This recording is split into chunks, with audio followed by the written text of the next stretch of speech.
ciel et la terre passeront, les générations passeront, les richesses et les gloires de ce monde passeront. Mais une seule chose demeure éternellement, c'est la parole de Dieu. Shalom, shalom, peuple de Dieu, et bienvenue dans votre mission, le chemin du salut. C'est une joie pour nous de vous retrouver pour ce nouveau numéro.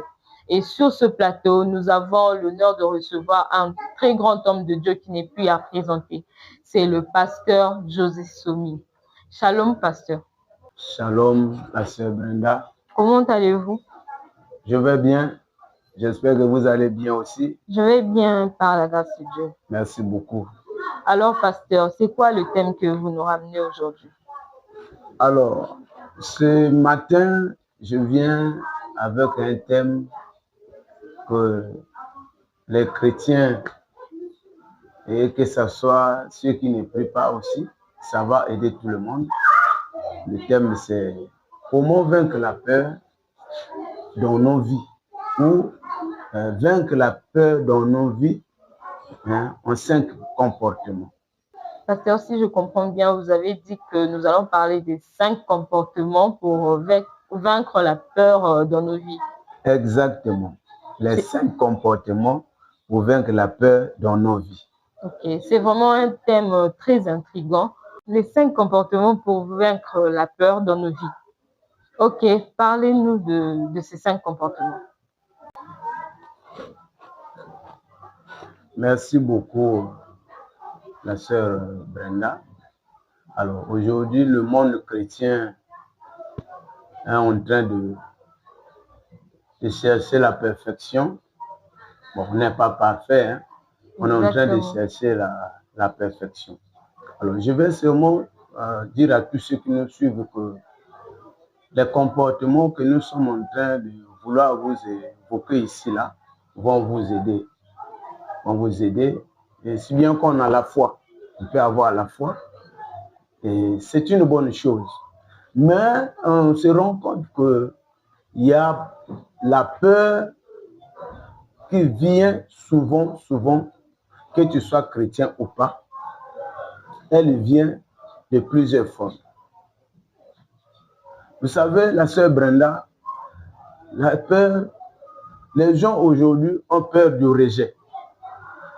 C'est-à-dire quelqu'un est admis à un concours, ou bien il fait un concours, il dépose un dossier quelque part.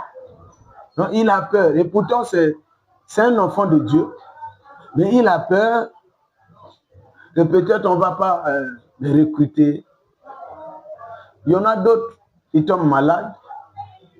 Il a peur de la mort. Et non, cette maladie-là, je vais mourir. Bon, il va voir un médecin, mais parfois il n'a pas aussi cette assurance-là en lui que non, en voyant le médecin, lui, il peut être guéri. Et souvent, des maladies de longue durée, parfois les gens commencent déjà à perdre de l'espoir, la peur envahit, que ce soit les enfants, les parents, ainsi de suite. Et la peur aussi peut être causée par quelque chose que vous êtes en train de réfléchir au fond de vous-même. En allant quelque part, on ne va pas m'accepter.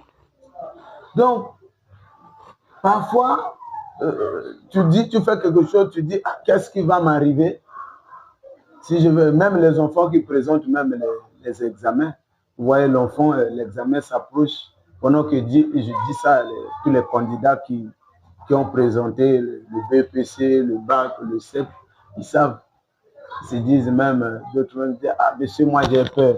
On lance l'épreuve comme ça là, lui il commence à tomber.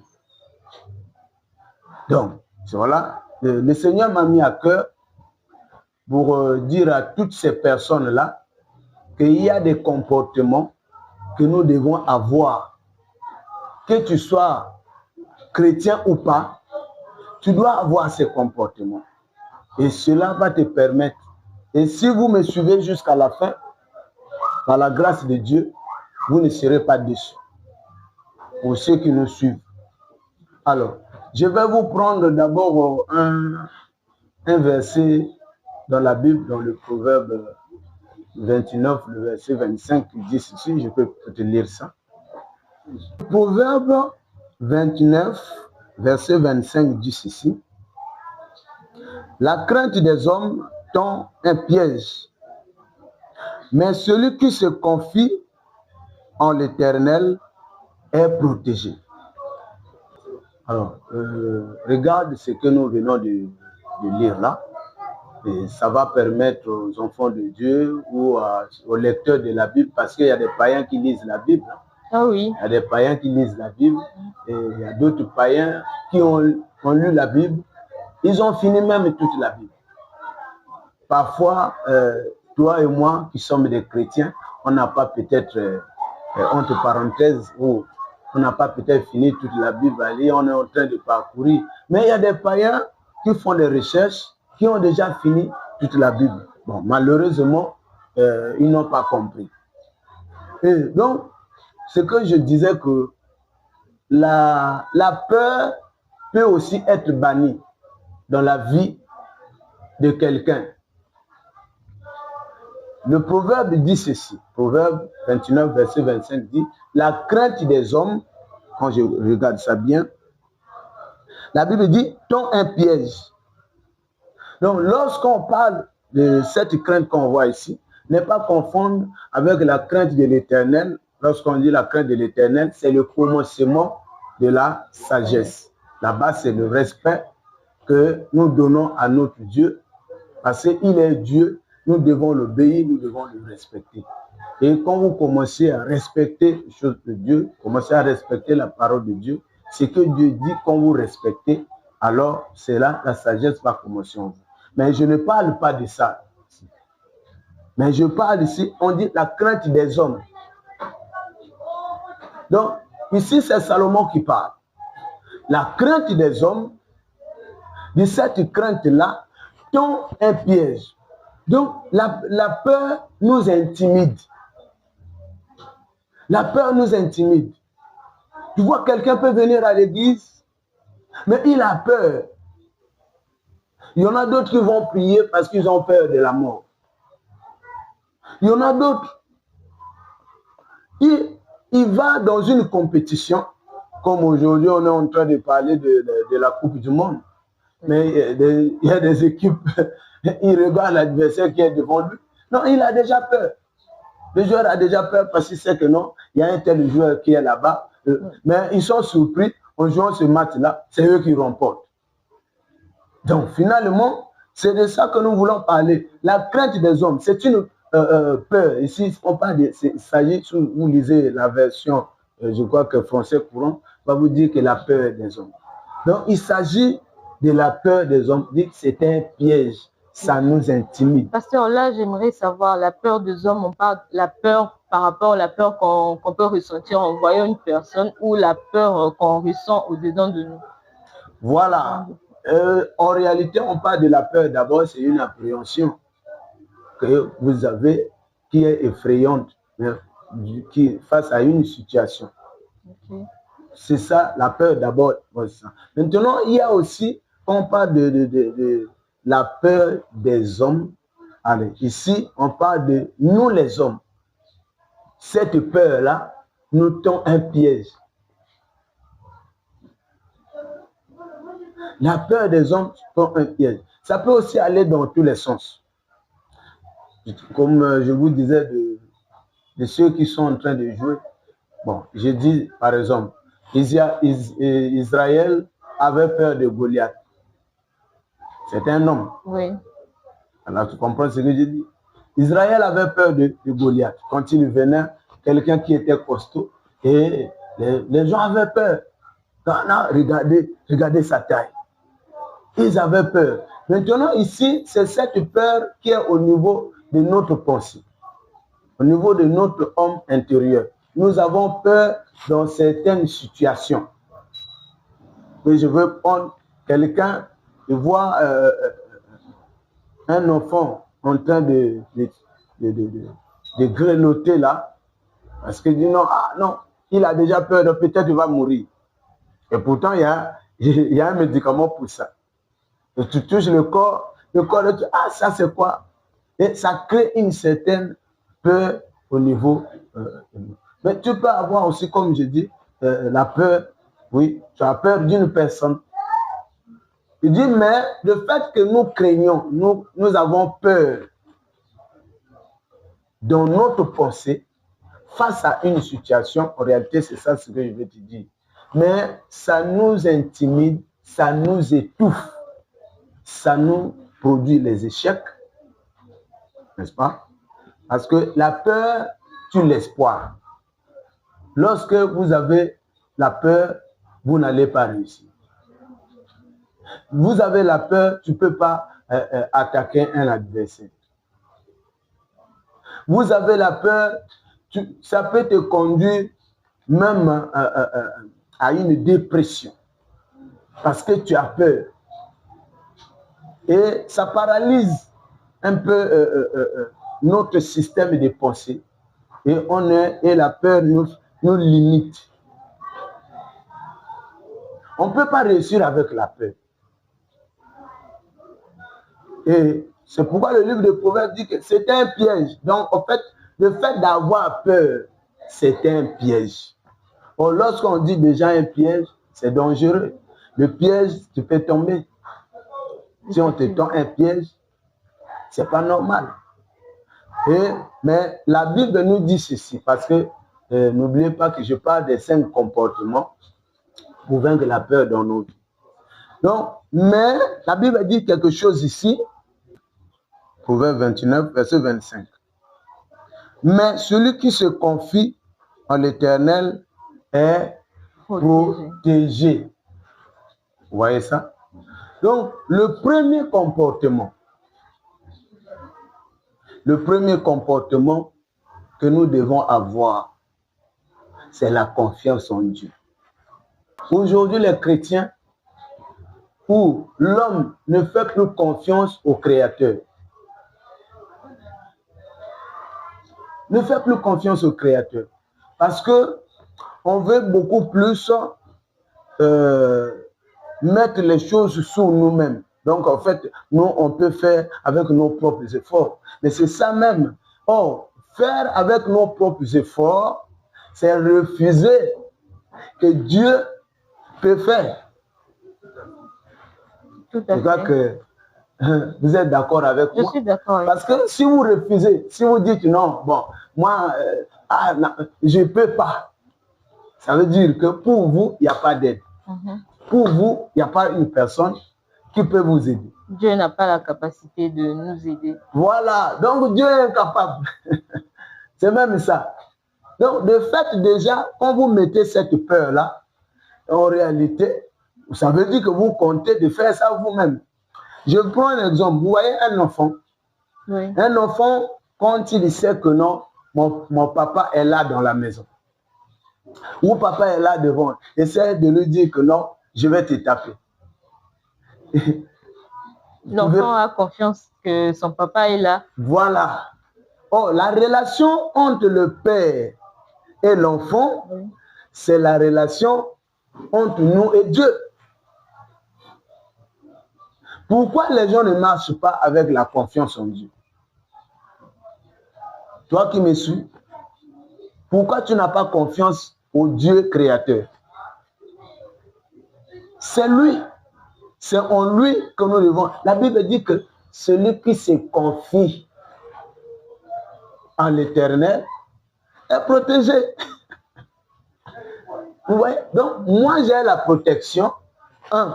Je dois me comporter en tant que quelqu'un qui a la confiance totale en Dieu. Or, cette confiance totale en Dieu-là, en réalité, c'est la foi.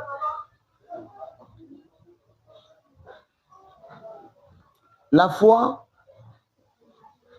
fait partie de quelque chose de précieux dans notre vie.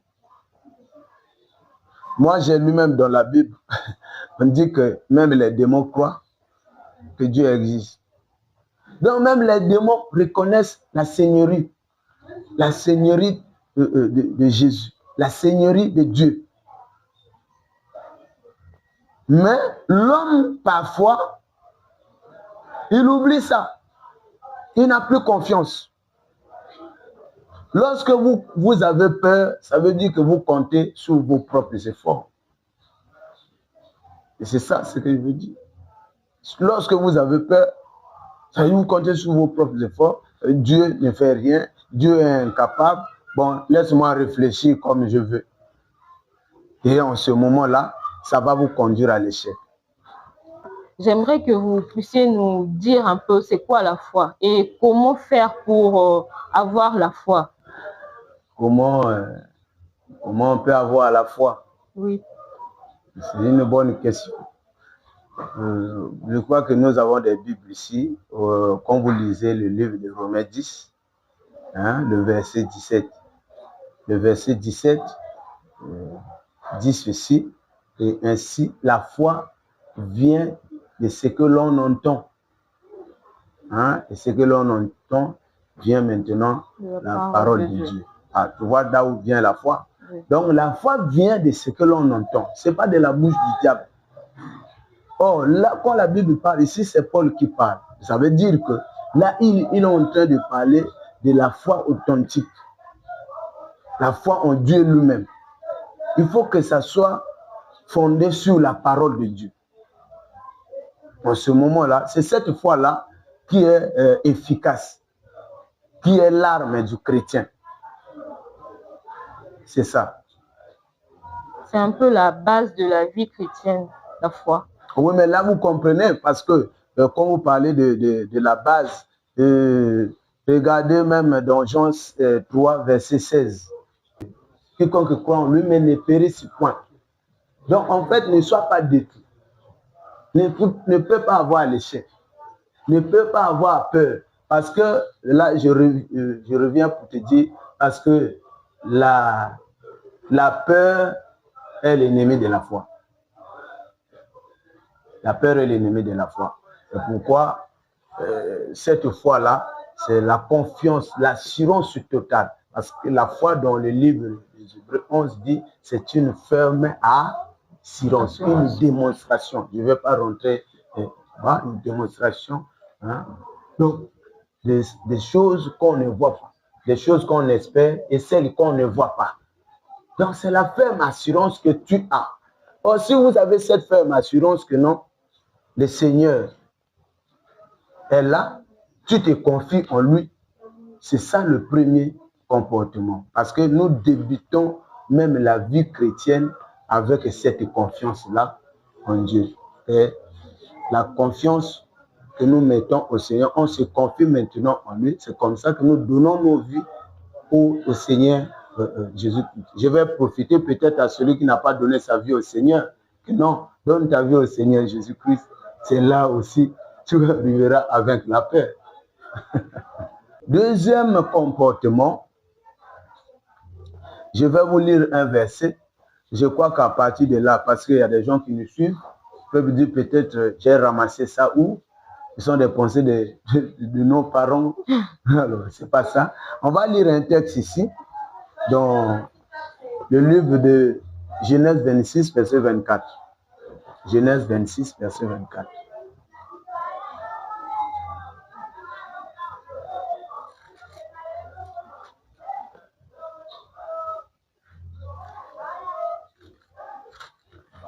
Genèse 26, verset 24.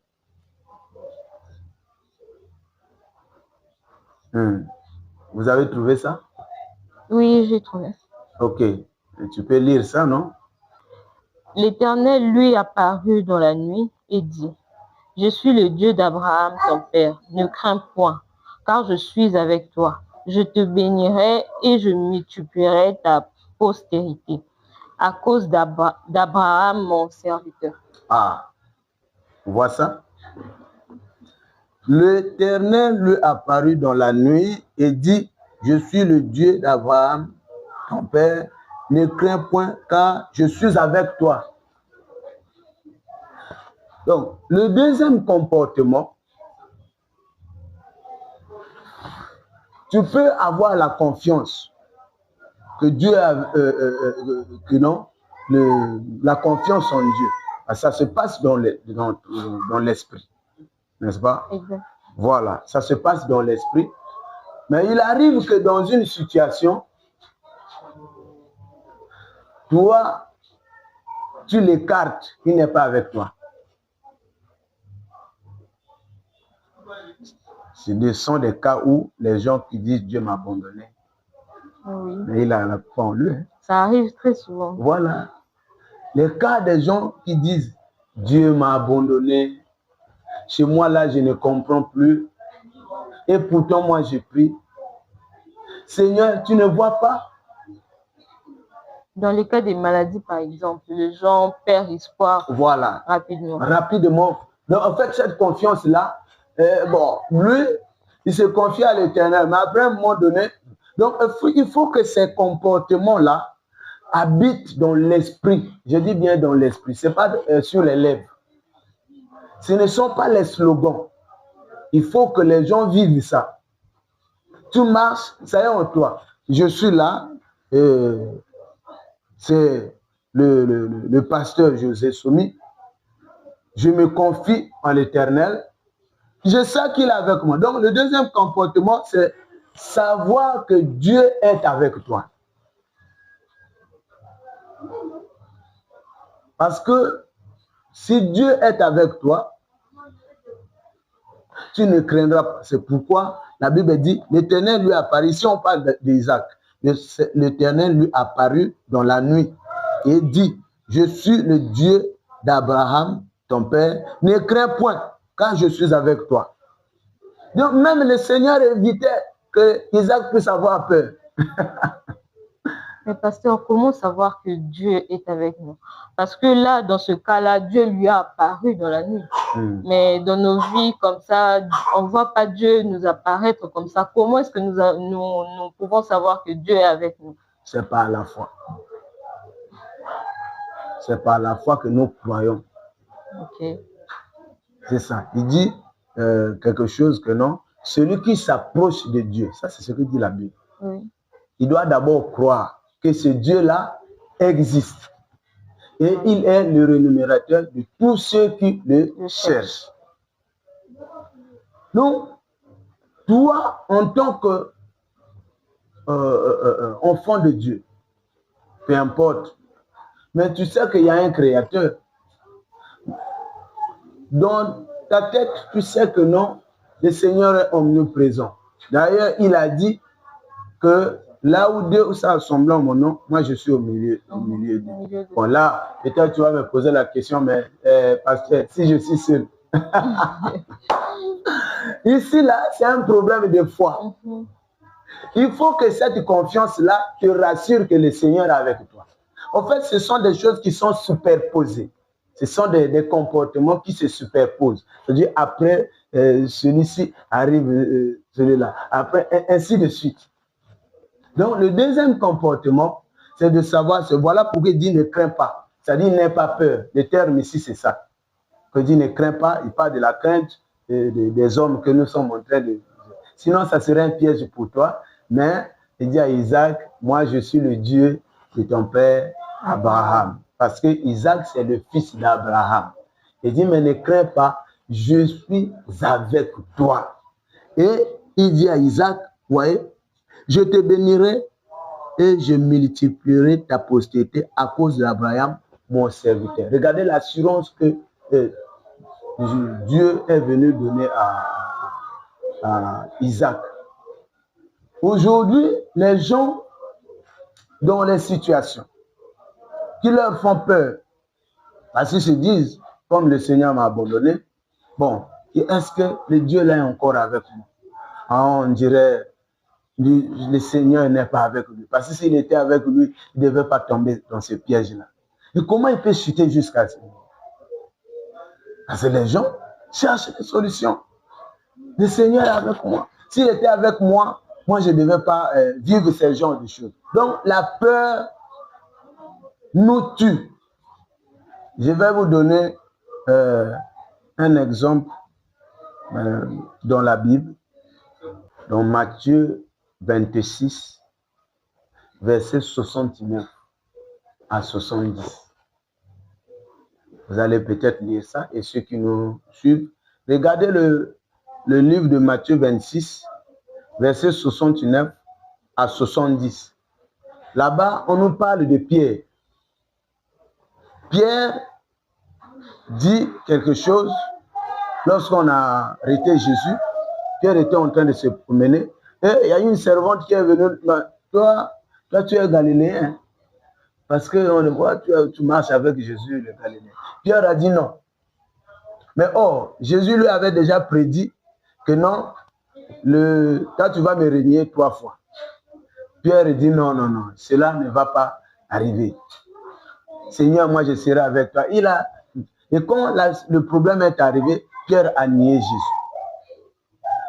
Dit, moi je ne le connais pas. On l'a interrogé, Pierre, il tourne là, on lui interroge, il tourne là. Pierre dit,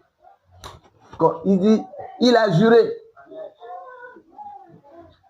Il y a même, une version, je crois que, il a qualifié même ça de, et c'est un peu de regarder Matthieu 26, verset 69. Qu'est-ce qu'il dit là-bas? Cependant, Pierre était assis dehors dans la cour. Une servante s'approcha de lui et dit, « Toi aussi tu étais avec Jésus le Galiléen. » Mais il le nia devant tous.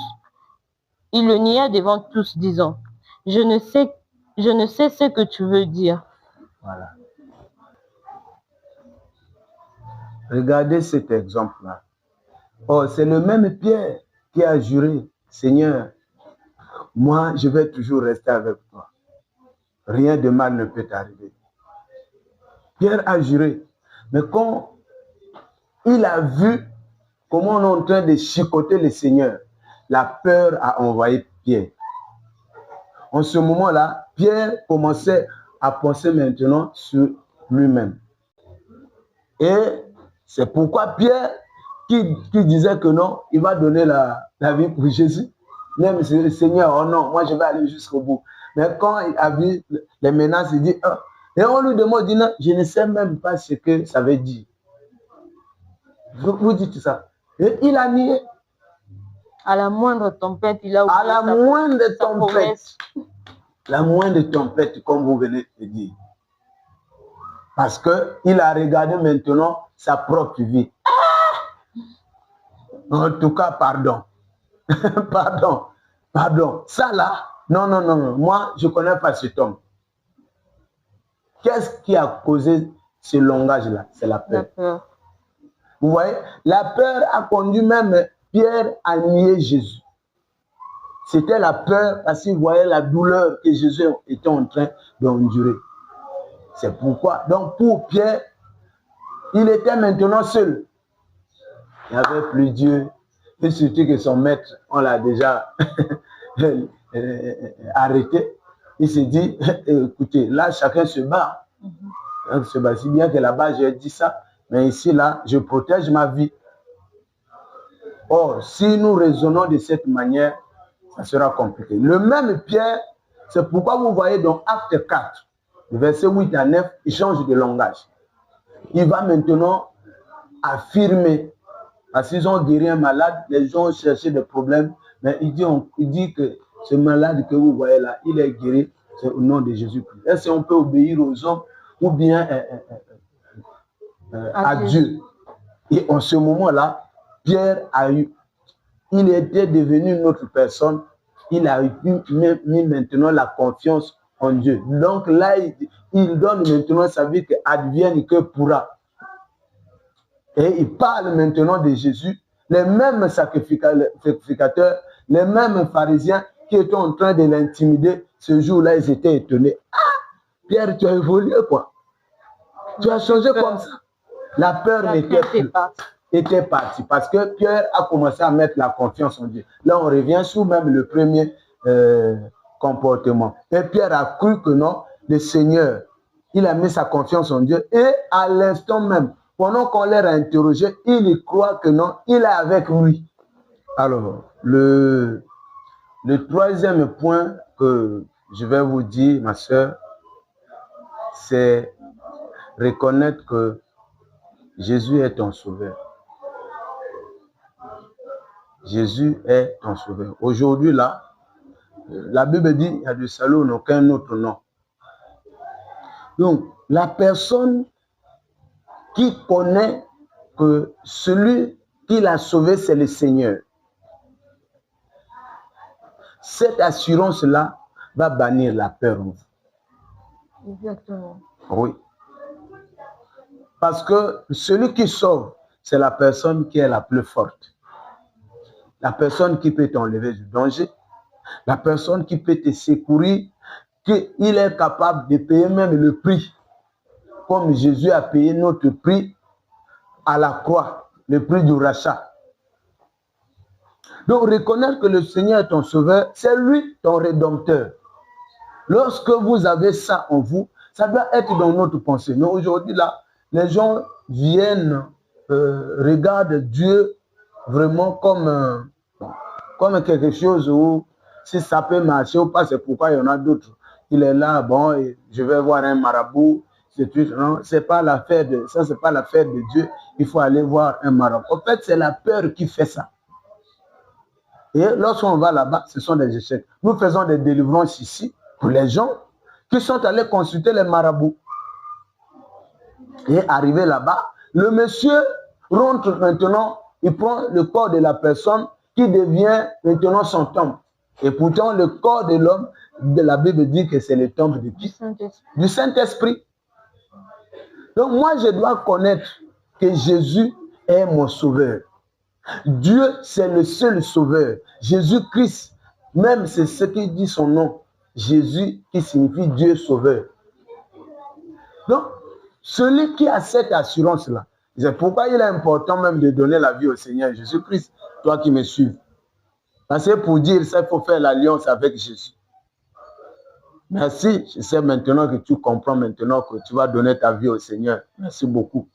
Donne ta vie au Seigneur Jésus-Christ, tu vas bénéficier de ces choses-là et lui, il sera seulement ton sauveur. Et là, tu es protégé. La peur va partir. Ceux qui ont Jésus n'ont pas peur. Ceux qui croient que Jésus c'est leur sauveur n'ont pas peur. Les hommes de Dieu ont compris ça. C'est pourquoi même devant des gens qui sont possédés, ils viennent au nom de Jésus. Vous voyez déjà? Ils n'ont pas peur. Mais j'ai vu un homme de Dieu qui a appelé un frère dans une église. Et il priait pour les gens. Après, il y a eu une manifestation. Un esprit commençait à agiter la personne. C'était un esprit turbulent. Mais lui, il appelle un frère. Il dit, bon, qui est rempli de l'esprit ici, puisse venir chasser les démons. Et il y a un frère qui est sorti dans la foule. Il vient, allez, vas-y, ma soeur. Un courageux. Un courageux.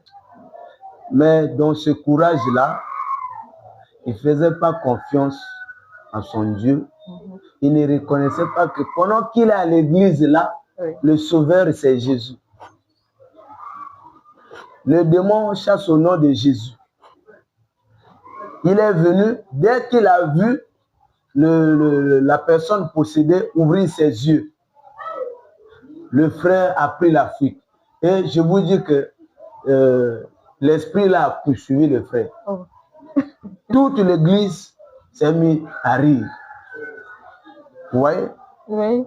Donc, le manque de confiance. Il ne reconnaît pas aussi que tel que je suis là, le Créateur en moi, parce que le corps de l'homme, c'est le temple du Saint-Esprit. Celui qui a l'Esprit de Dieu, c'est pourquoi les hommes de Dieu ont compris ça. Quand il vient, il n'a pas peur. Quitte au nom de Jésus. Et l'Esprit part. Hein? Pour reconnaître au moins que le Seigneur est avec toi. Reconnaître aussi que le Seigneur est ton sauveur. Voilà. C'est très important. Alors, pasteur, merci pour ces moments merci pour cet exposé que vous nous avez fait. C'était vraiment très, très, très édifiant pour moi. Voilà, chers internautes, nous arrivons à la fin de notre émission. Et le pasteur nous a d'abord parlé de 3 points que j'ai écrits ici. J'espère que vous aussi, vous avez écrit. Il nous a d'abord parlé de la confiance en Dieu. Et ensuite, savoir que Dieu est avec nous et reconnaître que le Seigneur est notre sauveur. Faute de temps, nous n'avons pas pu finir les 5 comportements. Alors, rendez-vous le lundi prochain pour la suite. Merci beaucoup, pasteur, d'avoir accepté notre invitation. Je vous remercie aussi. À nous revoir au prochain numéro. Exactement.